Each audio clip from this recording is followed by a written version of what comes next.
Hey YouTube, Netta Marie the Doula here.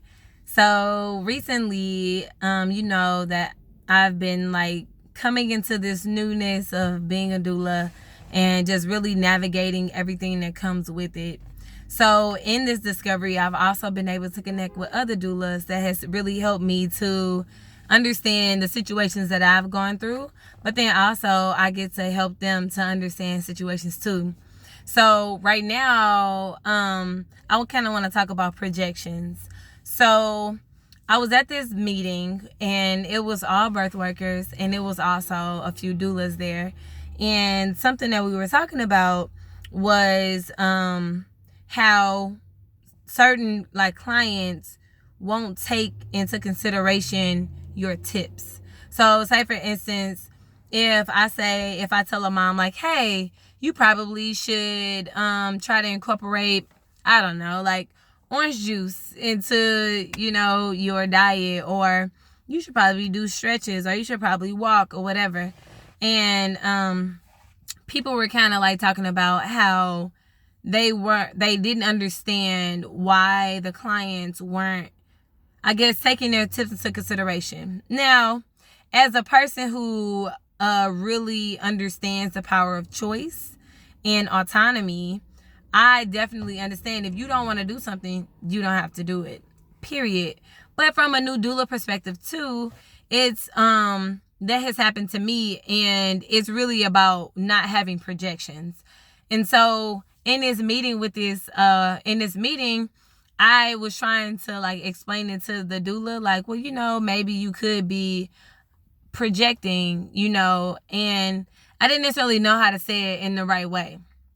So I just want to kind of like put it on here to kind of like really say what I was trying to say in that meeting. So, because this is like my diary of being a new doula. And so in being a doula, you're going to come across some people who you just don't really mesh with. Like you're going to come across people who their perspectives you don't necessarily agree with. And so, in this particular situation, I was telling her like, oh, well, actually that happened to me before. So I'm going to tell you all. So I went to this appointment. This was like early on, like maybe like my fourth client.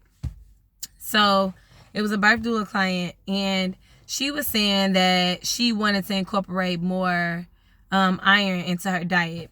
Now, just kind of like a little backstory on me. I'm part-time vegan. I am overcoming an autoimmune condition. I enjoy learning about herbs and everything that nature has to offer. So I consider myself very aware of herbs, of nutrition. I won't say I'm an expert. I'm not a nutritionist or anything like that, but I have a wealth of knowledge in it. I also have degrees in public health and wellness or whatever. So I have a lot of study in this area. So I'm talking to this client, and she's asking me, she's confiding in me. She's like, yeah, I want to incorporate more iron into my lifestyle so that I can make sure I got enough iron for baby. So I was like, well, maybe you should incorporate more carnivorous vegetables, or maybe, leafy green vegetables. So she's like, oh, okay, cool. And so she was like, but I don't really like salads. So I'm like, oh, no biggie. Make smoothies. So I seen that she was getting ready to say something, but before she could interject or, add to the conversation, I was like, smoothies are so easy. Like, you can make smoothies. You can make green smoothies. You don't even taste the green. You can put apples in it. You can juice it. You can do all these things. I told her about all these books I have. I told her about, like, the powdered green smoothie mix. I told her about, like, any and everything under the sun. YouTube people that I watch, Instagram channels. I told her I'll send her some Instagram links. Like, I told her all these different things, right? Now, mind you, I done went in, like, all the way in. I done told this lady everything that she needs to know about smoothies, who invented the smoothie machine. And I'm just playing. But it seemed like I told her a whole history lesson about smoothies and how she can incorporate that in her lifestyle. After, like, 5 minutes of telling her everything, maybe even 30, I don't know. But she's looking at me like this. And I'm just like, dang, why she look like that? You know what I mean? Like, I just laid it out on her. Like, I was like, I just told her everything she needs to know. I know she gonna be good. So, I was like, yeah, so, let me know how it go. I didn't ask her anything after. I was like, so try that and let me know how it go. So we move on to another subject. Everything's good. We hug, and we leave. So I check in on her one day. I'm like, hey, how's the smoothies going? And she's like, well, I don't really like smoothies. I was like, oh, I didn't know that. And in my head, I wanted to be like, why didn't you say something? But in my head, I'm like, yeah, Netta, of course she doesn't like smoothies. And you didn't even ask her if she liked them, But my projections, I projected that onto her. I made it seem like she was just like me. And I love smoothies. So I'm like, oh, well, if I love smoothies, she gotta love smoothies. Because I don't necessarily care for salads like that. But I'll mess a smoothie up. And so that was a trigger for me to be like, oh my goodness, another person that wants to figure out another way to incorporate vegetables who don't like salads. Perfect. She has to like smoothies. That lady was looking at me like I was crazy. So I had to understand that, like, Netta, it's not about you. It's really not about me. It has never, ever been about me in every situation when it comes to supporting somebody in their birth journey. My role as the doula is to support her. It's to support family. It's to help them navigate this journey to find out what works for them. So that was just so funny. And like, I was able to relate that story to the doula.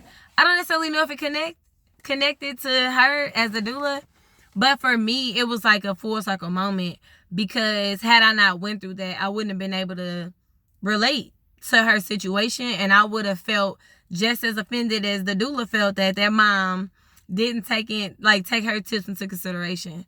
So, this is just an understanding that, look, you have to realize that, yes, I have my own bias. I have my own perceptions and perspectives to things, and I have to make sure that I keep that on lock.